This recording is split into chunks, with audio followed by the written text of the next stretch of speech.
Ahora sí, oigan, he de decirles la verdad. Si entramos tarde, quiero que quede claro, es por mi culpa. Me voy a confesar en público, delante de Rubí, delante de ustedes. Y ahí vamos a entrar, pero ya ven cómo es uno de vicioso. Me fui por mi cafecito. Porque claro, si nos vamos a juntar a platicar con Rubí, ¿por qué no he de tener café? A ver, díganme qué malo tiene que me eche mi café para el chisme, porque está bueno. Resulta que Rubí perdón, y acaba de publicar, pues está recién parida y donde ustedes la ven, acaba de publicar dos cosas verdaderamente sensacionales. Una es un poema de García Lorca, que ahí donde la ven, ella no es García Lorca, pero la gracia de esto es que El grito hacia Roma, este poema maravilloso del poeta de Nueva York, lo tradujeron a no sé cuántas lenguas indígenas, ya se me olvidó cuántas, pero son un demonial, es una lista larga, larga, larga, y los ven todos, y lo único que van a entender es la palabra Roma, y eso en algunos casos, ya eso en algunos. Y la segunda es otra antología, también de poesía indígena. Rubí, ¿qué ole? ¿Cómo estás? Bien, José Luis, aquí pues mira, atendiendo al llamado que hoy tenemos para esta cita y justamente hablar de estas dos antologías, como ya lo mencionaste, que uno fue la traducción del poema Grito hacia Roma de García Lorca y pues viene ahora sí que con todo también esta otra ontología que es La voluntad de la tierra. Creo que las dos antologías, justamente lo mencionaste, están recién salidas del horno y bueno, pues son poemas inéditos que van a encontrar en este volumen de Voluntad de la Tierra. Ajá, y en el otro, traducciones. A ver, déjame hacer un par de preguntas un poco raras e impertinentes. ¿De dónde te sale esta pasión? No solo por el purípicha, sino por el resto. Pues siempre lo he mencionado, creo que una cosa me lleva a la otra y como estamos en el chisme, te comento el chisme. Eh, Mm, Creo que el empezar a escribir en lengua purépecha, en mi caso, me abrió como que muchas reflexiones primero porque cuando empecé a escribir en ese tiempo, hace ya como casi 20 años, eh, no era muy difundida la cuestión literaria en lenguas indígenas, o sí lo había, pero no había tanta difusión ahorita con la cuestión de las redes sociales. Pero otra cosa que me percaté fue que, eh, pues aunque escribiéramos, no había mucho lector, no había muchas personas que supieran leer en nuestra propia lengua. Entonces, pues eso me llevó al otro, que fue, bueno, ¿y quién lo va a leer? O sea, ¿qué sentido tiene que yo ¿sí? escriba en mi lengua si no hay lectores? Y pues había esa resistencia y esa necesidad a la vez de, pues de ver cómo hacer que las personas de mi comunidad o la gente que habla el purépecha se acercara a este tipo de literatura. Y hace ya como poco más de 12 13 años que yo inicié a impartir clases de purépecha. Pues esto empezó como que con la intención de que la gente, a pesar de que son hablantes, la mayoría de las personas, hay esta gran barrera lingüística que tiene que ver con que somos analfabetas de nuestro propio idioma. Entonces, por más Claro, que lo es un hablemos, pero no problema sabemos ni serio. escribir ni leer, y más cuando todavía hay estas barreras en cuestiones de escritura. No tenemos una estandarización de la escritura, entonces pues hay muchas cosas, muchos obstáculos, podría decir yo, que podía hacer que el idioma en la escritura se desarrollara. Ajá. Entonces, pues eso justamente me lleva a esta otra actividad que es la enseñanza del purépecha como segunda lengua y también alfabetización a los que ya son hablantes pero que no saben leer ni escribir. Posteriormente, pues eso me lleva a la otra parte que es la traducción. Entonces, pues esas tres actividades es en lo que me he sumergido mucho en los últimos 15 años, que es la enseñanza, la escritura creativa y la traducción e interpretación actualmente. Oye, Entonces, pues de ahí surge. de ahí surge todo esto. Ahora, fíjate que me hace, aquí viene una mentira, creo que fue hace 8 días, pero no importa. Estaba yo platicando con una escritora en guaraní. Y la situación que ella me contaba es parecidísima a la tuya y en alguna ocasión también me tocó participar en uno de estos libros colectivos. En este caso no era sobre García Lorca, sino sobre Octavio Paz, en varias lenguas indígenas. Y todo el mundo decía que se enfrentaba a los dos mismos problemas. La estandarización, que no hay un acuerdo, pero no cercano. O sea, para la semana que entra no se van a poner de acuerdo. Eso sí lo tenemos claro. Y la segunda es la falta de lectores. A mí esa parte me interesa. No la estandarización porque me queda grande el problema. Quiero que quede claro, ahí zafo.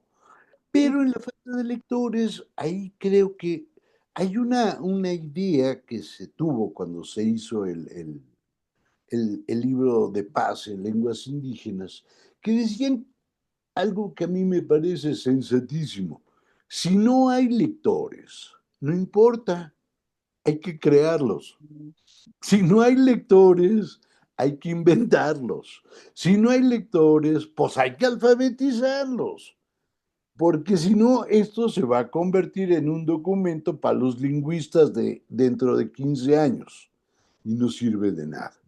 Esa idea, ¿cómo entras tú en contacto con la gente para llevarles a García Lorca o a poetas de otras lenguas? Pues mira, ha sido un proceso muy interesante porque justamente en esa búsqueda de lectores, de ver por ahí si había algunos debajo de la piedra, porque de repente publicas tus textos o los poemas o narrativa, novelas que ya se han escrito en lenguas indígenas, de repente pues están ahí en los archivos, ¿no? Cuando son publicados y de repente pues no se les da esa difusión y de repente tú piensas que todo mundo te ha leído o que por lo menos ahí en tu colonia te han leído Claro, y o sea, es el y autor resulta más de que no, leído que de la no. cuadra. Y resulta de que no, no saben nada. Bueno, en esa búsqueda y en ese sentido, pues me fui dando la tarea de primeramente hacer un diagnóstico de qué es lo que realmente había de literatura y qué tanto se conocía. Y efectivamente en las escuelas usan mucho los textos de poetas para los festivales, pero de repente también caemos en esta cuestión de que, ay, pues hazme un poema para el Día de la Bandera o Día de las Madres, ¿no?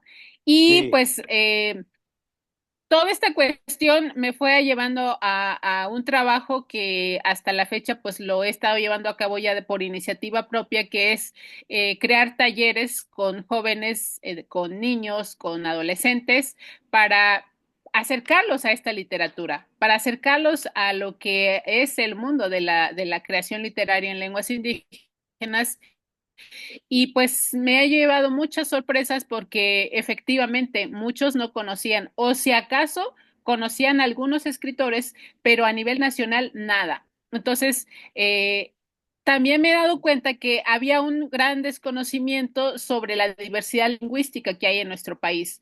O sea, muchas de las escuelas y en los talleres que doy, me daba cuenta que los jóvenes desconocían de esta diversidad, pensaban que nada más era el purépecha y ya. claro. Y pues esa parte me tocó como que empezar ahora sí que a trabajar, a buscar, y como bien lo mencionas, se empezó a generar ese círculo de lectores. Posteriormente, cuando empiezo a abrir mis cursos de purépecha, ya mis textos funcionan como material didáctico.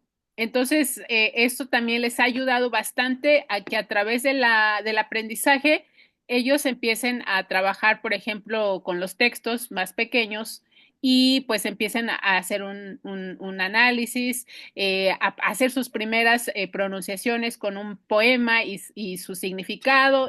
Entonces, eso me ha llevado a un mar de actividades justamente en este tema de aprender una lengua como segunda y también en la difusión. Y eso también me ha abierto como que la posibilidad de distribuir o más bien y difundir todo esto a través de la radio, porque bueno, también tengo un espacio en la radio y es donde he estado también pues hecho esta alianza de pues usar los medios de comunicación para difundir justamente estos trabajos, ¿no?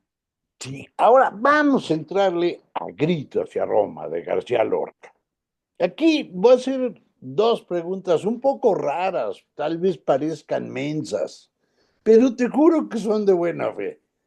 ¿Cómo le haces para conseguir traductores que de pilón sepan de poesía? Es decir, no nada más es poner línea sobre línea, hay que mantener ritmos y todas estas cosas. Y no sé cuántos idiomas en no sé cuántos países, en Colombia, en Venezuela, y aquí por supuesto en México, en Guatemala, en Paraguay, en Bolivia. Vamos, seguramente se me pasó alguno, pero me lo vas a perdonar. ¿Cómo le haces? Pones un letrero en Facebook, se solicita poeta boliviano o poeta paraguayo que hable guaraní, o cómo se hace para crear esto, para convocar a los traductores. ¿Cómo le haces? Bueno, creo que actualmente ya hay como este, hay todo un grupo de personas, al menos a nivel nacional aquí en México, que nos estamos identificando y estamos creando redes cada vez más fuertes y sólidas. Me Ujú. refiero que antes, pues todo estaba muy disperso y con esto de las redes sociales, pues empiezas como que a indagar un poquito en quiénes están haciendo algo por las lenguas indígenas y pues vemos académicos, vemos de todo, pero en el ámbito literario, poco a poco nos hemos ido consolidando escritores que yo te podría decir es de toda la República, ¿no? Entonces ya sabemos, de repente nos encontramos en eventos, de repente nos encontramos en algunas actividades, porque también en esta parte quiero mencionar que aparte de ser escritores, la mayoría son profesores que también dan clases de náhuatl, dan clases de Ah, zapoteco, y de repente coincidimos en algunos proyectos y trabajos y nos vamos como que haciendo estos contactos. Y de repente cuando a mí me dicen, oye, buscamos un traductor o un escritor en tal lengua. Y entonces yo digo, ah, pues conozco a fulano. Y no solo porque lo conozca, sino porque también ya conozco previamente su trabajo, ya he leído algo de lo que él escribe y entonces nos empezamos a generar esa red de comunicación y pues ya cuando se tratan cuestiones ya institucionales, ya ellos también como que tienen identificados, ubicados a los escritores. Entonces creo que la convocatoria en ese sentido va sobre quienes están trabajando temas de traducción y temas en cuestión de creación literaria. Y pues ahí ahora sí que no me preguntes cómo fue la selección, la invitación. A mí me llegó esa invitación y al principio lo dudé porque dije, a mí ya me había tocado hacer este proyecto de Octavio Paz, de la traducción de su antología, y la verdad la sí de Artes de fue un México reto. estuviste.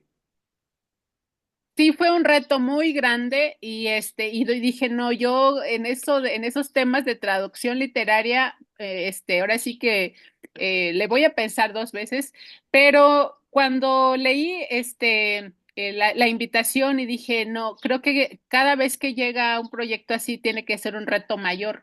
Y eso fue para mí García Lorca, Grito hacia Roma. Fue definitivamente un texto en el que como lo dices, tenemos que cuidar mucho esa parte, de cómo fue construida, de cómo fue eh, pensada el texto, ¿no?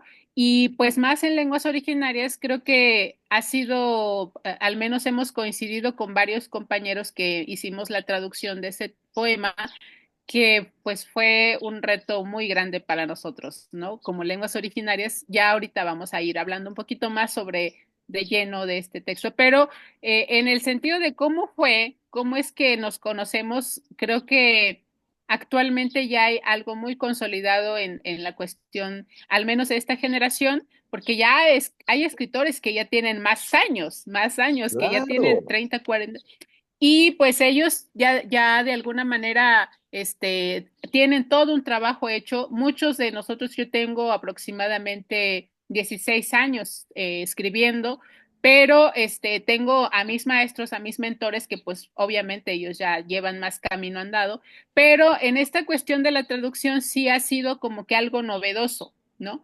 Entonces, bueno, pues eso es lo que te puedo comentar. A ver, yo te mando ni más ni menos que Grito hacia Roma, que tiene todos los problemas que te puedas imaginar. Vamos, empecemos por enlistar algunos que me vienen a la cabeza.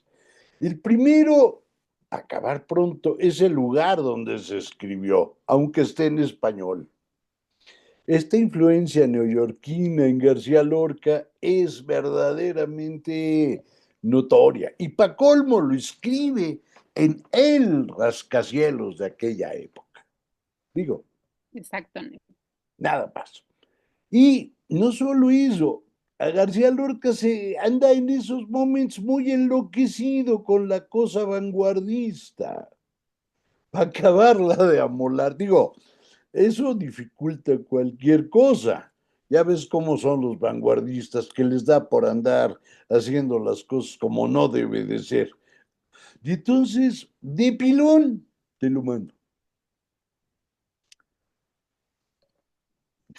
¿Qué haces? Cuéntame cómo padeciste.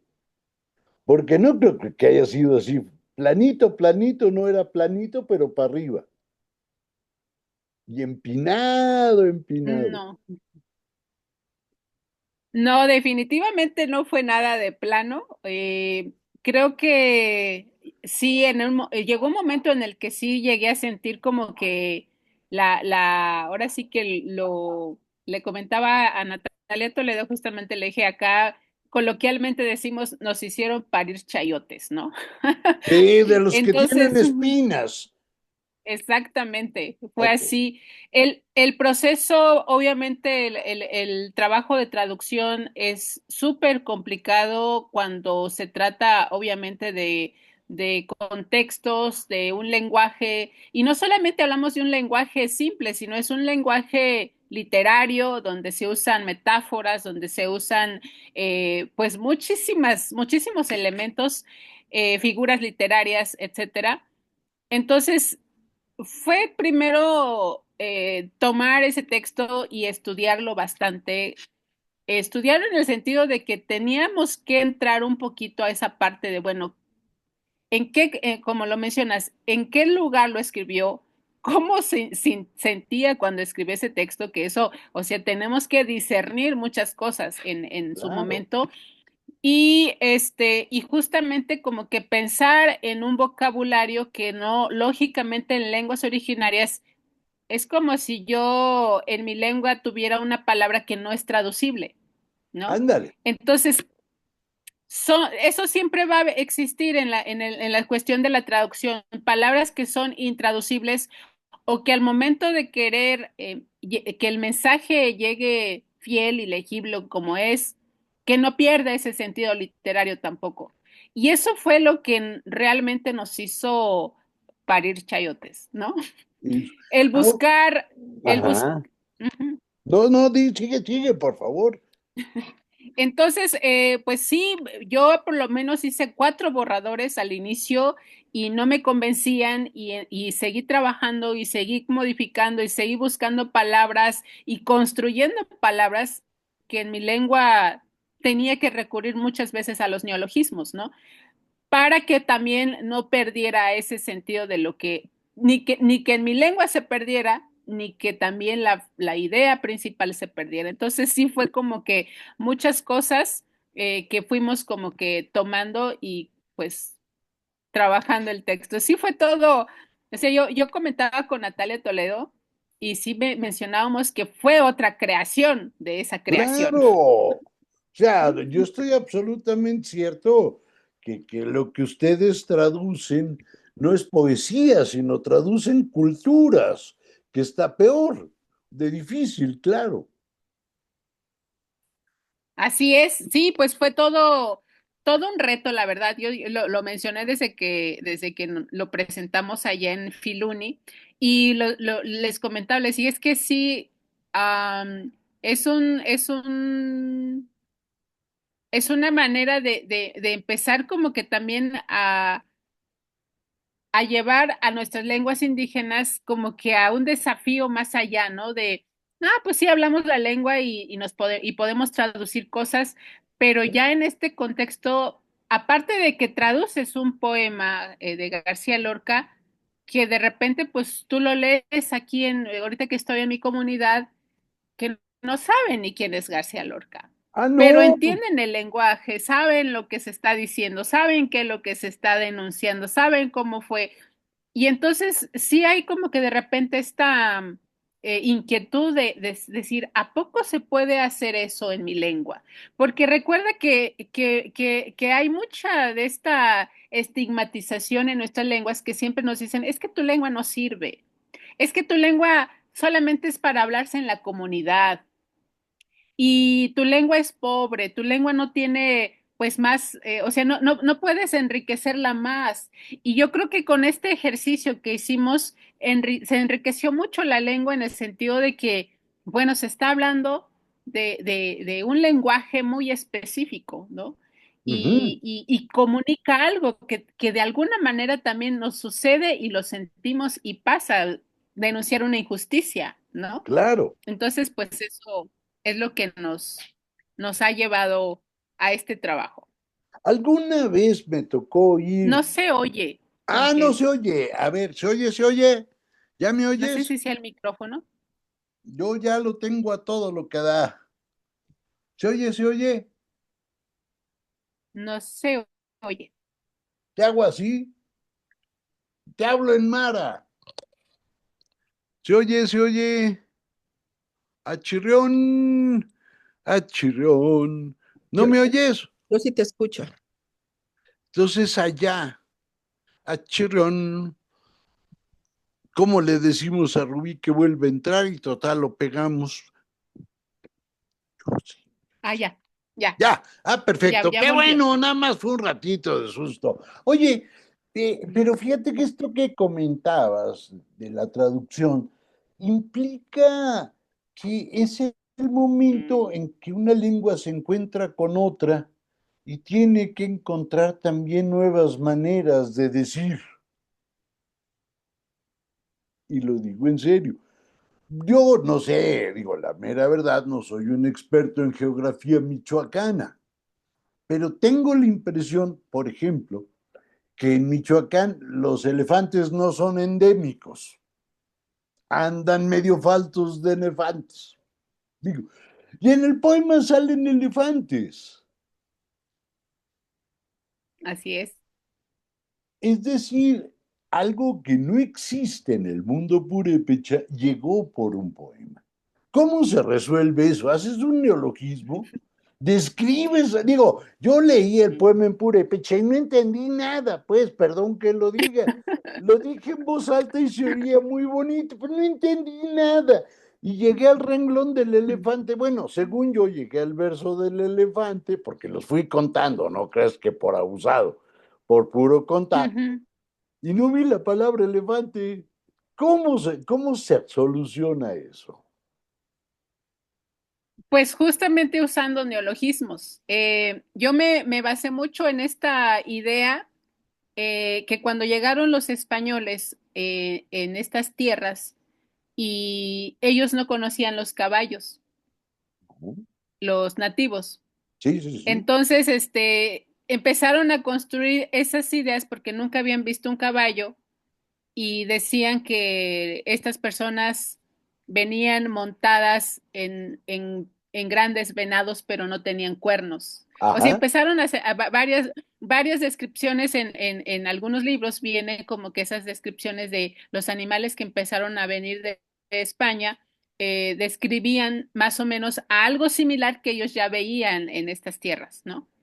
Entonces, esas construcciones de palabras que se hicieron, al menos en el purépecha, por ejemplo, en el purépecha la palabra caballo es tequenchu, tequenchu.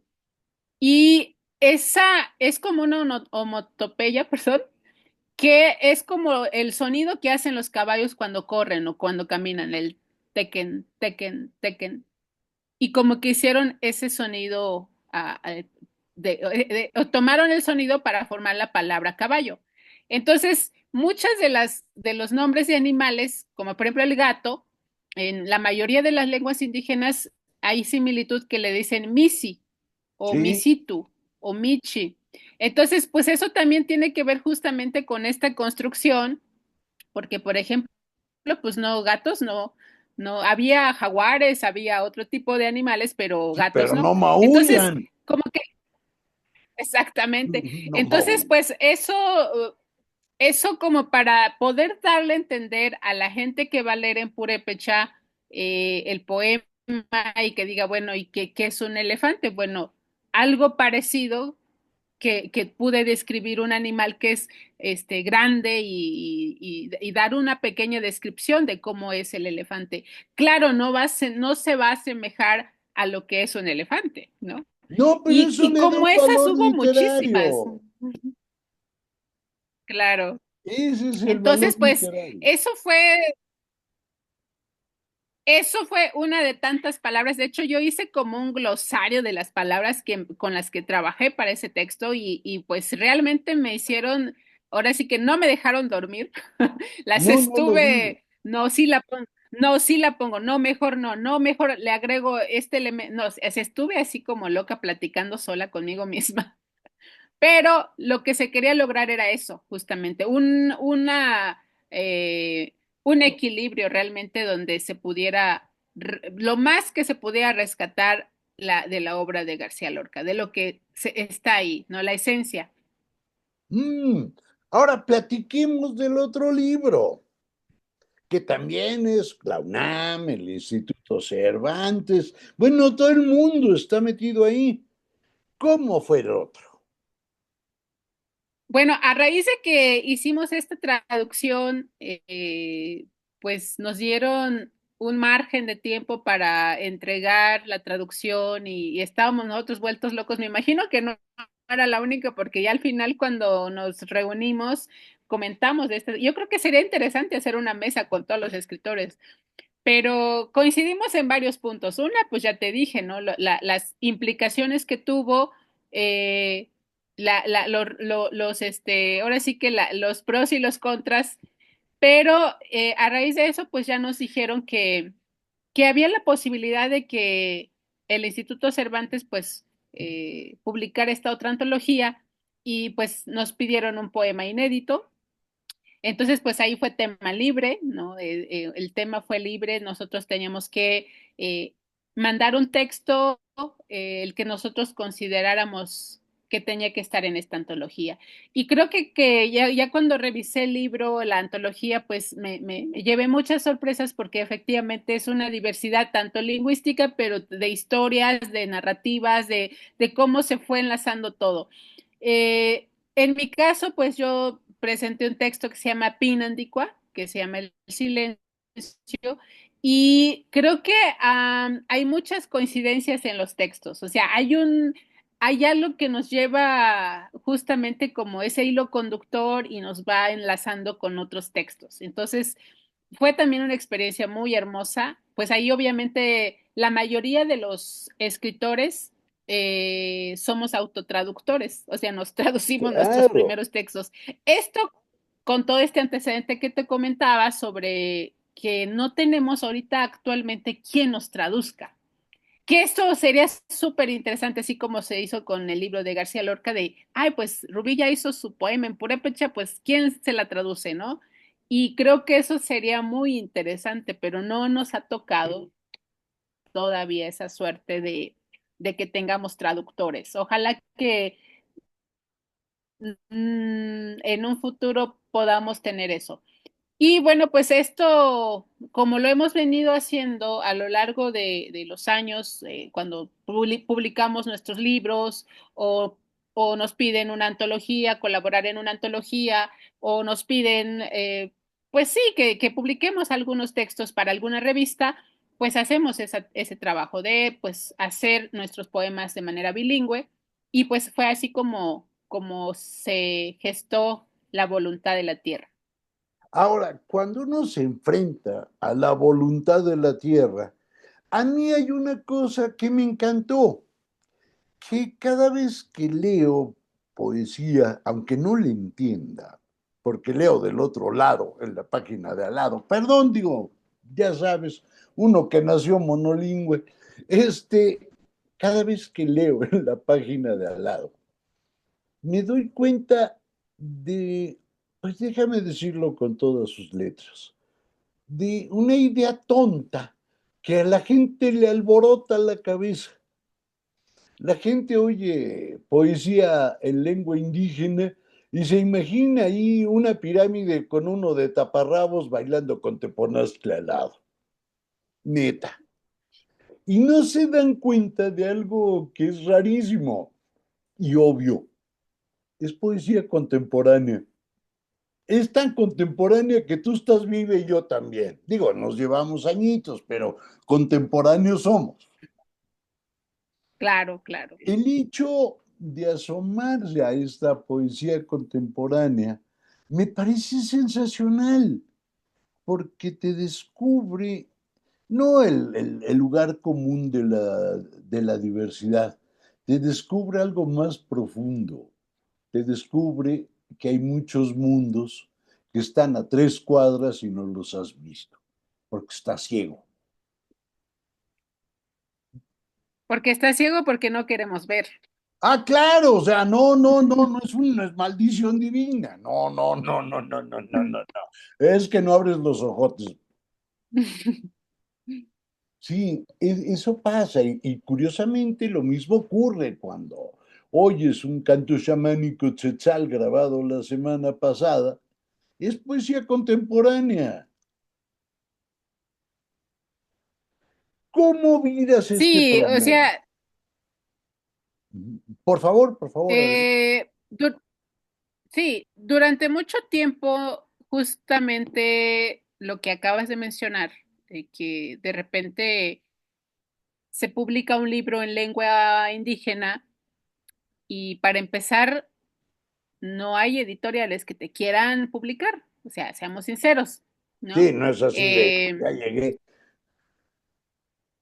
Sí, entonces, la primera barrera que se tiene es justamente quién te publica, o sea, a quién le interesa que en su librería o dentro de sus stands esté un apartado para poesía en lengua indígena. No, es algo con lo que todavía estamos ahí peleando, luchando de que, bueno, es poesía, purépecha, es poesía zapoteco, es poesía náhuatl, etcétera. Lo segundo es que siempre se ve desde esa mirada a la poesía indígena, ¿no? Vamos a llamarlo así, porque efectivamente mucha gente piensa, y una vez en una presentación que tuvimos, nos hicieron dentro del público, después de que pusieron atención de las lecturas, y se levanta una persona y nos dice, bueno, sí, muy bonito todo, eh, les felicito, etcétera, pero ¿por qué siempre tienen que hablar en sus textos que sobre el metate, sobre el molcajete, sobre cosas así ancestrales? Uno de mis compañeros que estaba ahí, que dio lectura a un poema, pues le contestó, ¿no? Le dijo, bueno, yo lo hablo o lo que yo escribo lo hablo de lo que estoy viviendo y de lo que de donde yo vengo, ¿no? Y se reduce muchas veces a la poesía indígena, como que, ay, pues es que siempre hablan de los jaguares, de la luna, del sol, y no hay otra cosa de lo que hablen. Y ya en el tema específico de las publicaciones y de cómo ve la gente la poesía contemporánea en lenguas indígenas, es que de repente tú vas cuando publicas tu libro y vaya, te llevas una sorpresa de que en cierta librería se está vendiendo tu libro, vas y lo encuentras siempre en el área infantil, en el área donde... Sí, Entonces, pues dices, bueno, es que no es poesía para niños, ¿no? Imagínate un rojo deseo de Irma Pineda que habla, que es un poema, que es un poemario 100% eh, pues pasional, ¿no? Muy, muy bonito y te lo encuentras en el área de niños, que no es malo, no, no, no, como que todavía, pero como que todavía no saben qué categoría debe tener la poesía indígena. sí, Entonces, eso es lo que siempre ha estado pasando, pero yo sí, sigo con esta idea de que la poesía que se está escribiendo en estos tiempos eh, tiene mucho valor, no solamente porque lo escriban personas en lenguas originarias, sino que estas personas que están escribiendo tienen una formación académica, muchos de ellos han estudiado creación literaria, eh, claro. han estado inmersos en la preparación de cómo pues usar todo ese recurso lingüístico, recurso para escribir un texto, ¿no? Tienen la formación y aparte no solamente eso, o sea, sí es una producción intelectual en lengua, Hombre, pensando en lengua indígena. Entonces, creo que ese alcance no se ha tenido, no se ha logrado entender, hacer conciencia de que realmente es poesía, poesía náhuatl, purépecha, poesía odam, poesía wixárika, todo eso, ¿no? Entonces, creo que ahí nos hace falta trabajar mucho y creo que pues estamos en eso, ¿no? Ganando espacios, haciendo conciencia de qué es lo que estamos haciendo y para quién. yo lo llevaba a algo más simple, perdón que discrepe, pero si los lectores apreciamos una traducción bilingüe de Rimbaud, ¿por qué diablos no vamos a apreciar una edición bilingüe de poesía en rarámuri? Digo, no sé, o lo que sea, pues me da lo mismo. Y si apreciamos haikus en traducción bilingüe, ¿por qué diablos no podemos tener los ojos para tener una edición bilingüe de Chontal? O lo que sea, pues me da, la lengua me da más o menos lo mismo, como me da lo mismo el japonés y el francés. Ese es el reto que solo hay una persona que nos puede ayudar. Adivina quién. Ese que está ahí en la pantalla que nos está viendo. Ese fulano y esa fulana que están en la pantalla son los únicos que cada vez que ustedes compran un libro en estas ediciones bilingües, permiten que podamos tener, mantener y difundir, sobre todo esto último, la literatura en lenguas indígenas. Si ustedes no lo compran, nos están haciendo un daño a todos. No crean que a mí o a Rubí, a todos y para empezar a ustedes, porque se están perdiendo de una parte de la película nada más por sonsos. Digo, dicho a las claras, perdón, pero creo que ellos tienen ese reto. Y ellos ahorita que te están viendo, Rubí, van a ir a la librería, van a ir a comprarlo y para que se diviertan, para que nada más se les afine el oído, lean, léanlo aunque no entiendan. Es re divertido. Porque aunque no lo crean, eso que parece un trabalenguas espeluznante, que luego le sobran Ws y Ks, es cuando uno le agarra el modo, suena re bonito y hasta parece poesía de Huidobro. ya al final de estos poemas, cuando ya todos son una cosa rarísima. Queridísima, te doy las gracias. Te doy las gracias por estar aquí, por salir en la antología, por entrarle a lo de García Lorca, por dar clases de purépecha.